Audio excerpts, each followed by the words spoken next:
Hey besties, let's throw some shade, honey. You ready to get into it?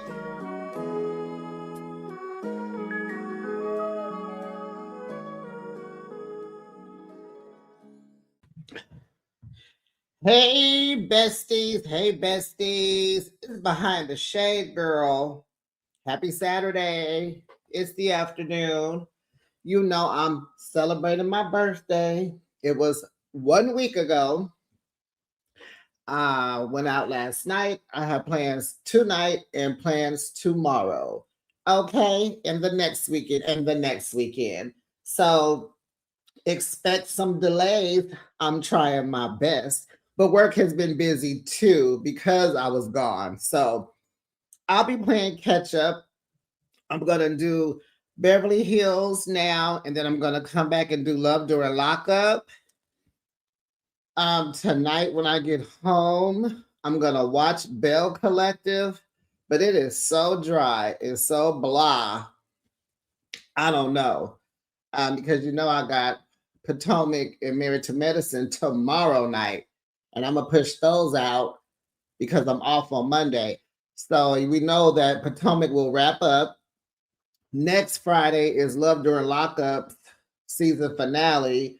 So I might just do two Bell Collectives next week, or maybe I'll do Bell Collective on Monday since I'm off, or Tuesday because I'm off on Tuesdays. We'll see. But it's kind of boring and slow and the same old deal, And I don't want to waste our time with Latrice and Letitia. So if they're doing better, we'll see. If not, I might just fall out because whatever with them. Okay, before we begin, I have some updates, child. Did you hear that Gina from the Real Housewives of Orange County, her and what's her man's name? Child, they pregnant. What's that cute guy's name? Hold on, let me read it. Travis. Gina shocked fans after officially revealing that she and fiance Travis Mullen are expecting their first child together. Okay, cute. And I got this from the Real Housewives, one of their websites. What else? It was something else, y'all. Hold on. I think somebody. Oh wait, y'all. I heard Jassy from Potomac was fired as a friend of, and Mary Cosby is not going to step away from the Real Housewives of Salt Lake City following the heartbreaking unaliving of her 23-year-old son, Robert Jr. She told them she plans to return for season 7 to keep a sense of normalcy going. But the producers have postponed the season. They're not going to apply pressure on Mary. She gets to say, when she wants to film, when she doesn't, she gets to do whatever, right? So that's good. Okay, I think I got you all caught up. How are y'all doing? Okay, let me get going, child. So, The Real Housewives of Beverly Hills, season 15, episode 11, The Price of Divorce. Child.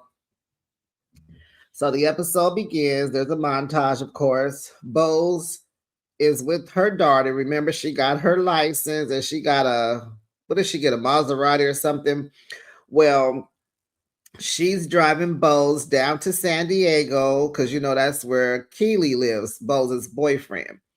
That's where, are they engaged? I don't think they're engaged yet, but that's where he lives. So she's driving 2.5 hours down there. Sutton is at home playing tennis, and Amanda is polishing her nails with her daughter, discussing wedding plans. So, and then we get, I guess the season began. We're in the Hamptons, and Dorita's on the phone with her daughter. Is her name Phoenix? Yes. And she's at PK's house, her dad. So Dorita's talking to her. They're talking about day camp and what they're going to do and not do. And so the daughter turns her iPad to where where Dorita can see PK in the background. And it's kind of like she calls out to him, hi, and he's like, hi. And so, they're talking a little, on the surface, right? And so she's like, in order to keep this co-parenting going, I guess I gotta talk to him even though I'm mad at him. And so he's talking back to her like everything is cool. And that is like pissing her off, right? And, she's not happy with pretending like everything is cool, but she's going to do it for the kids. Very good, Dorit. Rachel is hungover, child. They partied and they partied and they partied. I guess production is like, they'll do a little bit of your filming and a little bit of taping, and they're like, okay, that don't need to make it, we don't have to make a scene out of it. We'll just do it as a clip or whatever. Honey, they just a jumping in a party and a drinking in a party and a drinking in a party. But Kyle is bright-eyed and bushy-tailed, honey, because she doesn't drink. Dorit says she needs caffeine, and so the three ladies, they head out for some retail therapy. Remember, they're staying at Rachel's friend's house. So I guess the friends are like, you guys can go hang out together, and we'll be here when you get back. Hold on, y'all, because someone is in here. Bye, Brooklyn. Say hello to the besties. Bye. Okay. She's a little distracting because she's clingy. So she'll be, in my lap messing with me and trying to jump up on the girl. Get out of here. She just came back from a play date, so she should be lethargic, but she's hanging in there. Go to bed. So back to them, enough about what's going on here. So they go retail, they go shopping. So they go into a little cute little boutique. It's got about 10 people working in there. For the life of me, I don't understand why there was like 20 girls working in there. So Kyle was like, I'm going to go next door because, she's attracted to jewelry and Kelly bags. So she's like, I'm going to go next door to the jewelry store. And so in the boutique, Dorit is buying up the store, y'all. She says she wants a whole new wardrobe for her newness, her singlehood, her vibrant, I'm a Renaissance woman. She needs a whole new wardrobe for that, right? Child, they have mother and daughter matching outfits. She was like, yes, give me that. Give me this. Give me that.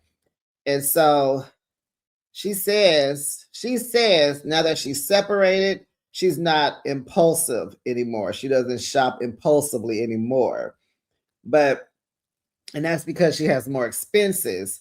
But she's like, but now that I'm here in the Hamptons on this little girls' weekend and everything is going good, we're having a good time. Yeah, I'm going to treat myself. Okay, Dorit. Never mind legal bills, huh?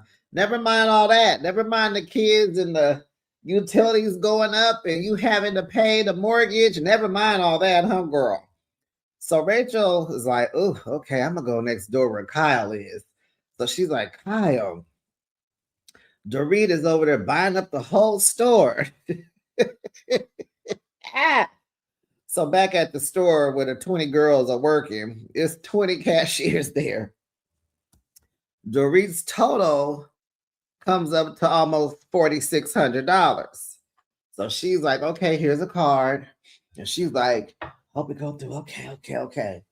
Honey, that card declined. Beep, boop, beep, boop. It declined.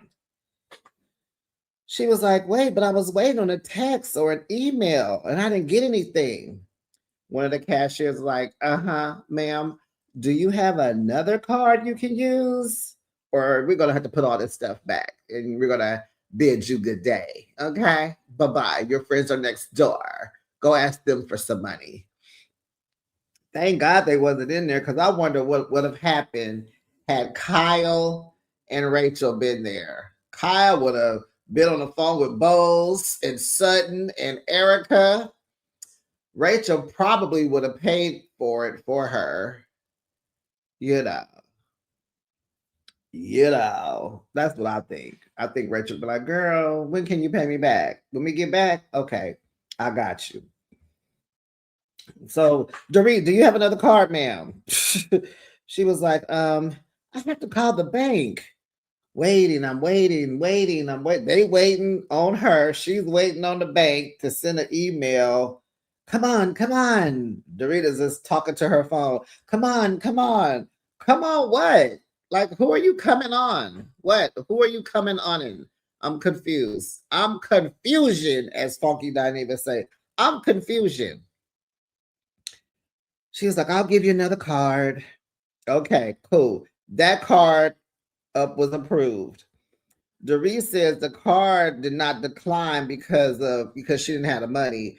It was because of a fraud alert because she's 3,000 miles away from home. I'll call BS on that.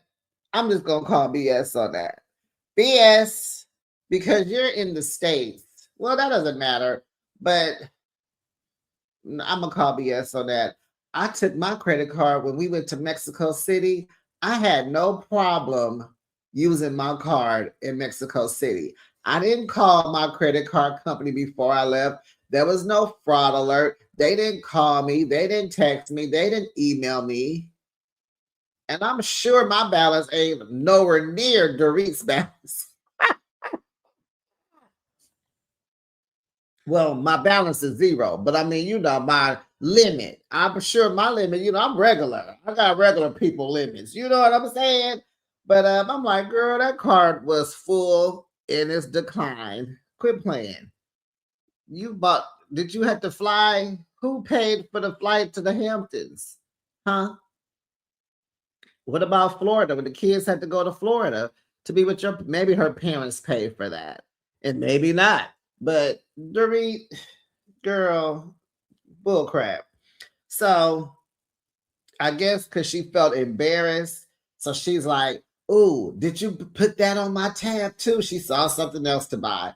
They were like, no, but if you something about if you go through your receipts and you can tap something and you can add it. She was like, okay, so she did it. So now her total is like $4,900 instead of close to $4,600. Child, Dorit was so juiced, she done changed her outfit, child. So she wearing a whole new outfit. So they said she ended up buying 6 outfits. And so she went next door and they're like, oh, she changed her clothes. Yeah, they're going to shopaholic. There she go. So back at the house, Bose calls Kyle on a FaceTime. Kyle is outside in the backyard. She asks Kyle, does she think the weekend has been helpful for Dorit?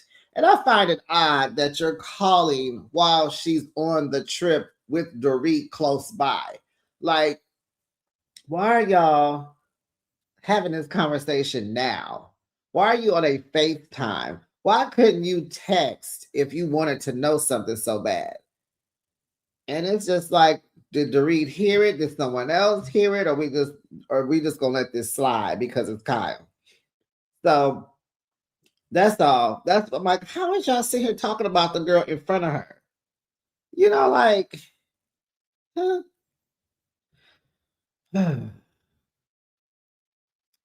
So here go Kyle.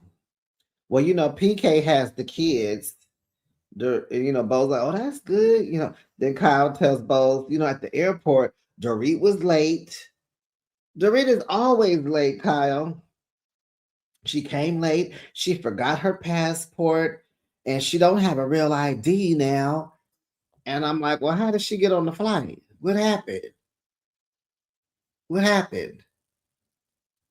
Because when I was at the airport last week, I read a sign that said real IDs go into effect February 1st, 2026.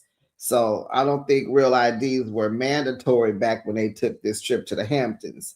Because I believe it's August, right? Because wasn't this the anniversary or something that Rachel was talking about? So she used her regular ID. And what does this have to do? Like, what are you like, Kyle? So Kyle is labeling Dorit as manic, OCD. I'm like, huh? Anxiety. It's like, and then Bowles is adding to it. Oh yeah, she's a scatterbrain. It's like, guys, for real, the girl is divorcing, separated, and the boy, PK ain't making it easy. She got 2 kids. She's trying to find her footing. Like, What is happening? What is going on? She don't have it going on like you, Kyle. And you can't talk about nobody. At least Dorit is ending her bad relationship. You still hanging on for dear life. Huh? Huh? You sitting over there hoping and wishing when he get through kikiing and fool la with every woman on earth, you hoping that he returns back to you. Will you even want him after that? After he get all them notches on his belt, get all those miles on his beep, you want him back? And Buzz, I know you ain't talking over there trying to have a baby with a 50-year-old and you pushing 50 and you don't have children safely and carefully and healthily. Yep, healthily.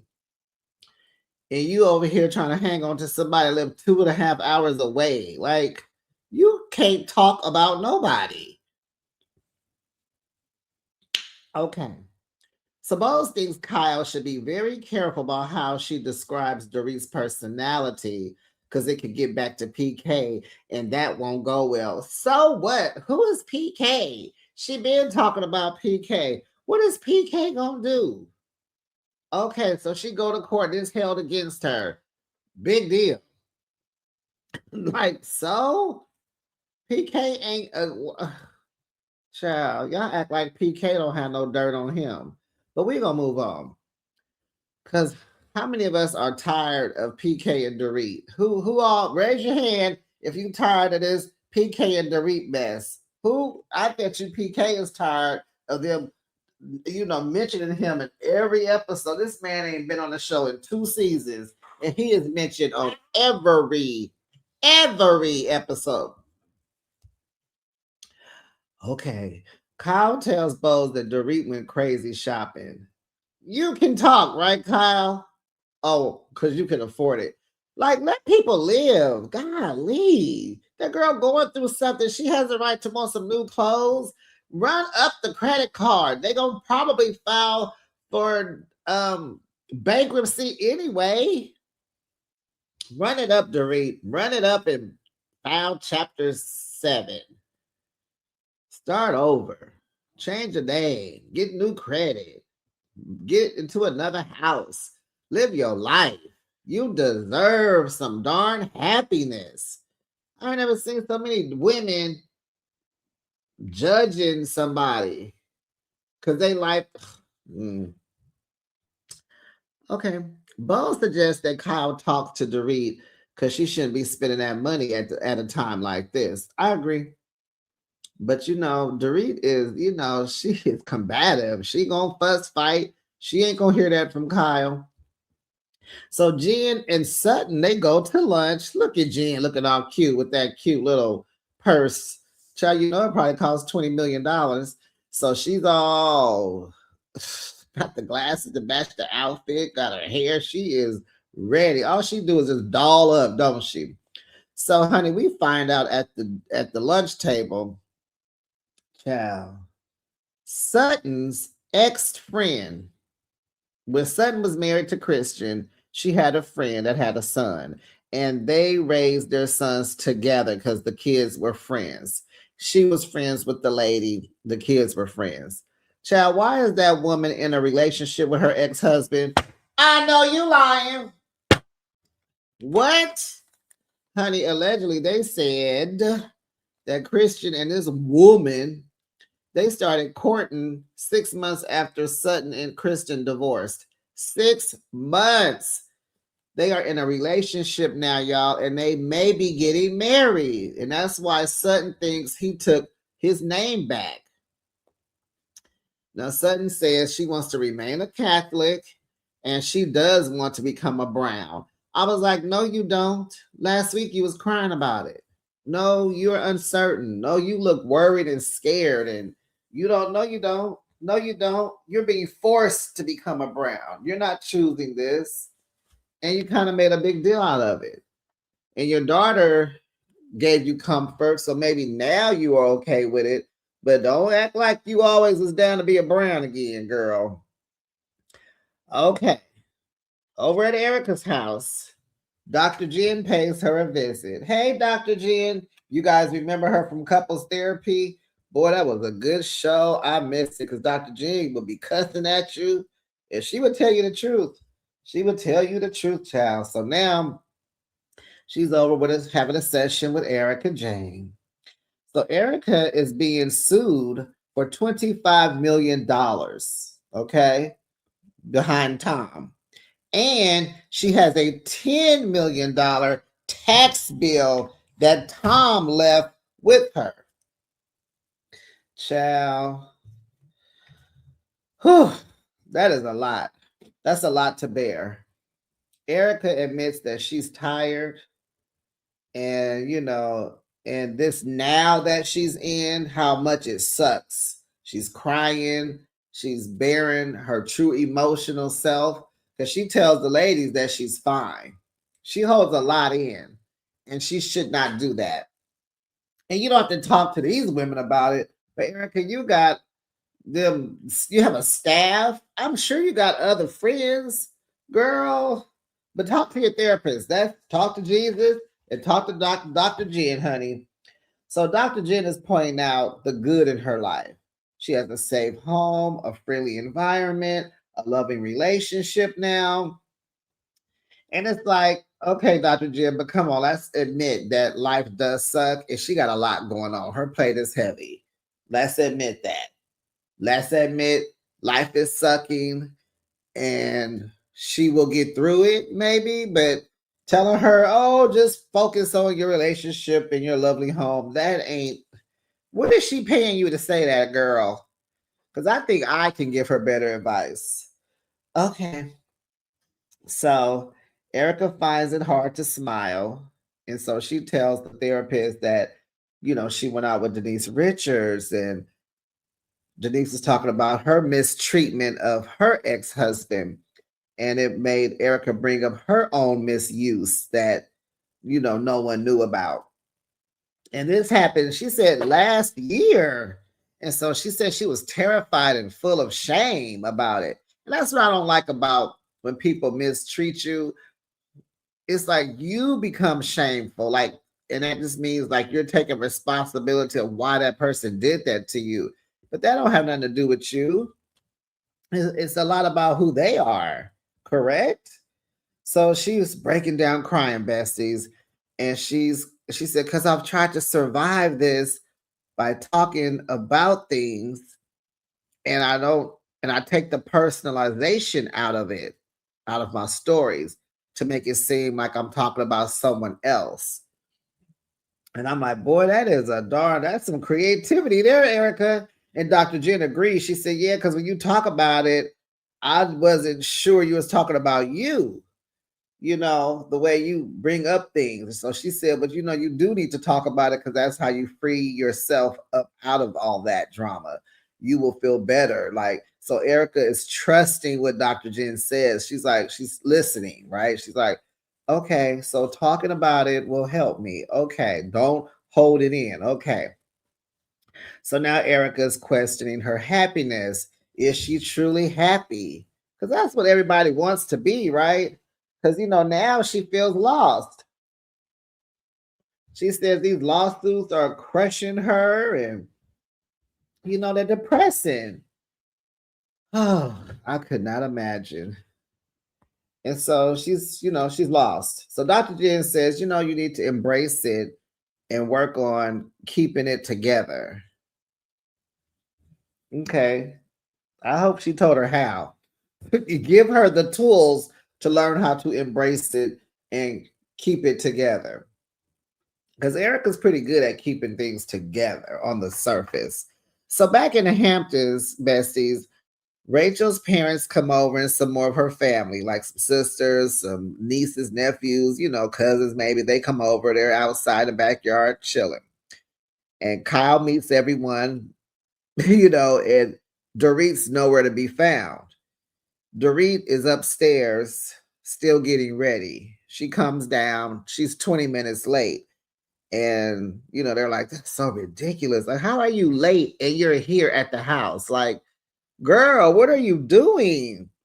And give her grace. Maybe she checked in with the kids. Who knows, child. So Rachel introduces Kyle and Dorit by their marital status to only talk about hers. And I'm kind of like, oh yeah, this is Kyle. She's separated from Mauricio, but they're working it out. Why, huh? And this is Dorit. She's going through a divorce too with her girl. But she brings it up so she can talk about her mess. So her mom says, she hopes that Rachel and her ex will get along. She knows they'll get along and co-parent better because she sees her ex, Rachel's ex-husband, as a son, not a son-in-law, but a son. He was everyone's favorite. And she says, shoot, especially mine. He was my favorite.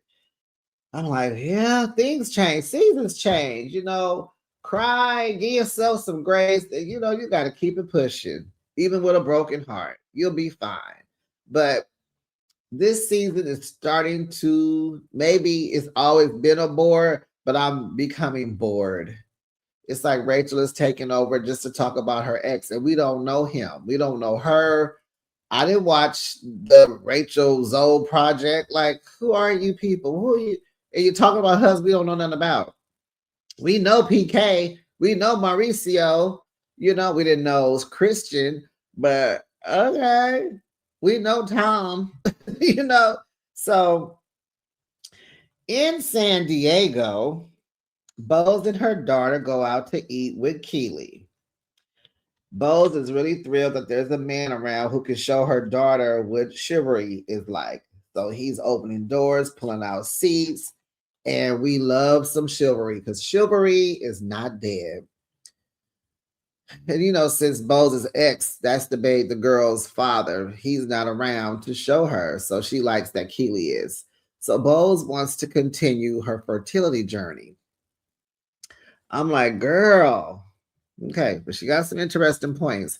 He asked her if the next round doesn't work, can they take a break? Like she may need a break. Her body needs a break. And so she's like, well, I'm just terrified because I know you want a baby. And so he assures her that no matter what, he still wants to marry her.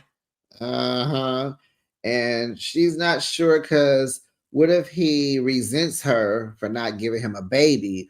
Or what if he cheats on her and have a baby with someone else? Yeah, y'all need to talk.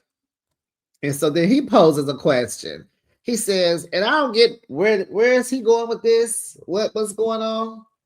He's like, so what if I lost my job, my source of income? How would you still feel about me? What do you mean? How would I feel about you, brokey? What are you talking about? What are you hinting to? So of course she's like caught off guard and she's just gonna go with it because she's in love and she's full of money. She don't care about all that. She here for the honey. She don't want the money. But yeah, have your money. Have you some money now. You got to stay equally yoked. She says she loves him for him, and he provides more than just financial security. I'm like, what security is he providing for you, girl? He don't even live in Beverly Hills. He lives in San Diego. He paying your mortgage too? Yeah, right. He can't afford your bills, in my opinion. He can't even afford hair fiber to spray right there on that right side of his hair where it's thinning. And he trying to grow the rest of his hair out and got afro sheen in it, trying to make it shiny. We can still see that pothole in your lawn. If y'all don't know where that comes from, that's De La Soul. But that little thinning right there, we can see it, Keely. Get you some hair fibers.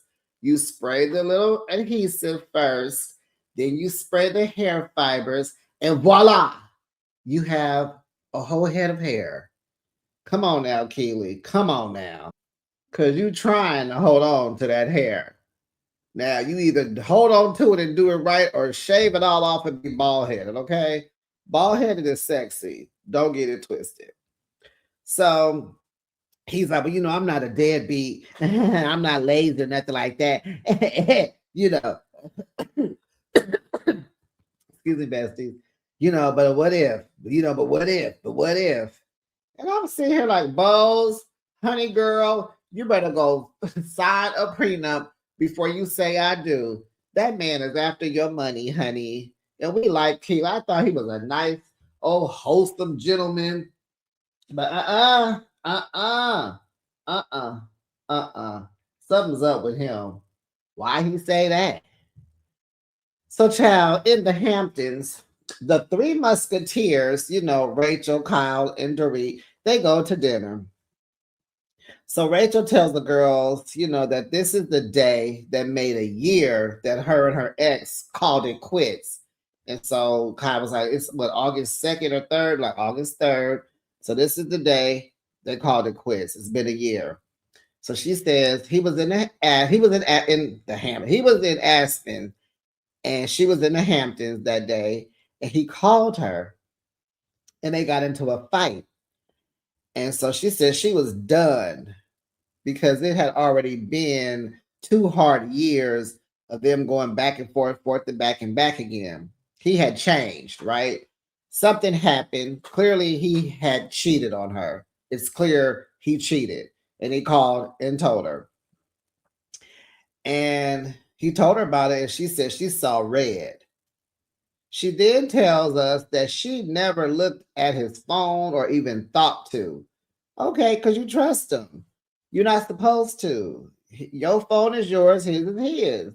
Because whenever you go looking for something, besties, how does this go? You're going to find it. Right. So whatever he did, he was apologetic about it. And he told her to make her mad. He wanted to get a reaction out of her. And you think so? I don't think he thought of you when he was doing what he was doing. He's telling you probably because he's at his wit's end. You probably trying to hang on to him because you wanted him to change. And he pretty much had to tell you that he has changed. He's different. And he's happy with who he is now. And you need to make the decision to let it go. So Dorit asked, was he insecure? And so Rachel gonna say yes. The last 6 to 7 years, he was insecure. And she said, I ain't never cheated on him or nothing. But she gonna say, but when they were going together, so before marriage, she was somewhere, and there was an Italian model or something. And honey, he probably was foreign too. Probably had dark hair and just luscious. So honey, she boned him. Yeah, I said it. She boned him. She laid him out. She laid herself out, spread her wide. He broke her back. He blew her back out. So when she admitted to the ex that she cheated, he then proposed to her the next day. Huh? I find that weird. The girl tells you she cheated on you and you want to marry her? Yeah, something in the milk ain't clean, besties. But that was the end of the episode, honey. Next week, they come back from the Hamptons. Is it going to be some drama? It got to be. And we didn't even see Amanda this episode. Did y'all miss Amanda? Did y'all miss Amanda? But besties, let's continue the conversation down in the comment section. Like the video, hype the video, please. Do you know how to hype? Hype the video for me. We need more besties. Like the video. Make sure you subscribe, and I'll be back with another recap. It will be Love During Lockup. Bye, besties.